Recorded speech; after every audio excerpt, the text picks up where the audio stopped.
Shorthanded sailing for amateur sailors is something that has grown steadily over the years. Part of the inspiration for that has been the development of boats that have been aimed towards single or double-handed sailing. Boats like this, Jeanneau's Sunfast 3200, and indeed her bigger sister the 3600. Boats like the JPK 1010, then the 1080. They've all inspired people to head off short-handed. J-boats and indeed their customers are no strangers to short-handed sailing. The J11S was one of the most popular models and in fact inspired quite a lot of people to take the plunge and go and sail double-handed. But the J11S is getting on for 20 years old now and a lot's changed in that time.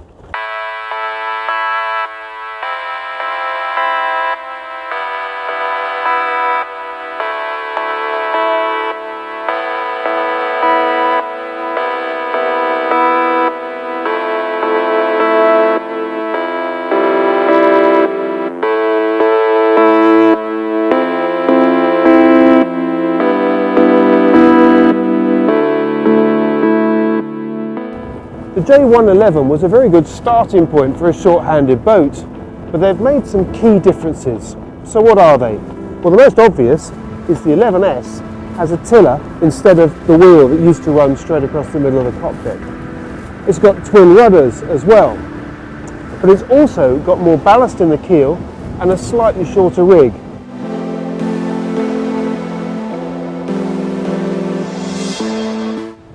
But the basic platform is definitely one that works well because it was already a very user-friendly cockpit. For the helmsman, everything's close to hand. Have the tiller, obviously, the fine-tune main sheet, coarse-tune main sheet, backstay control and traveller controls, all very close to hand.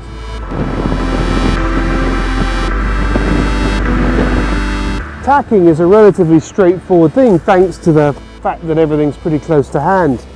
I'm going to cheat a little bit and use the autopilot, but only for the last bit. Otherwise, it's very simple.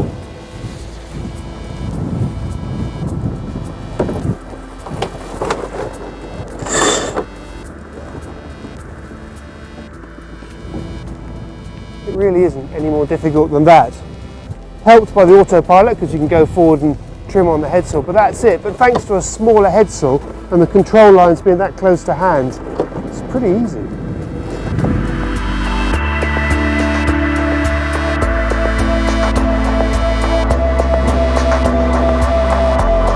Once you come forward, there's a few other details that you notice.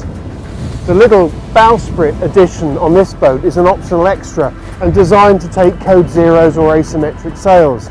But one thing that you might not have been expecting from a short-handed boat is to find a spinnaker pole. But those that have been doing two-handed sailing for quite some time are starting to say that this is the way to go because it's easier to sail downwind. You've got more gears without having to jibe all the time. So it's interesting to see the spinnaker pole come back.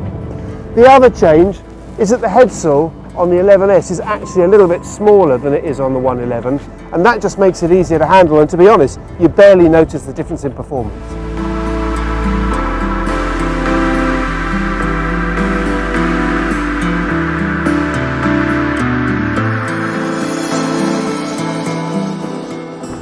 So elsewhere around her deck layout, she's very much as you'd expect. All the control lines are led back to the cockpit. She's got Genoa car pullers, tweakers, pretty much exactly where you'd expect them to be, which bodes well if you're going to race this boat fully grooved.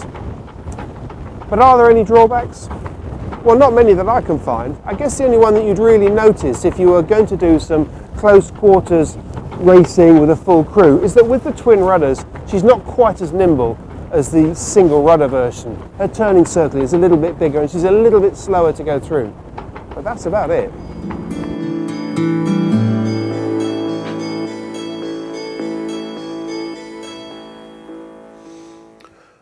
When it comes to her accommodation, there's not a huge amount to say.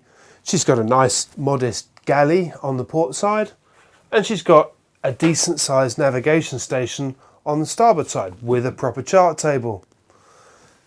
In the main saloon area, she has a table with folding leaves, settee berths, all pretty much as you'd expect.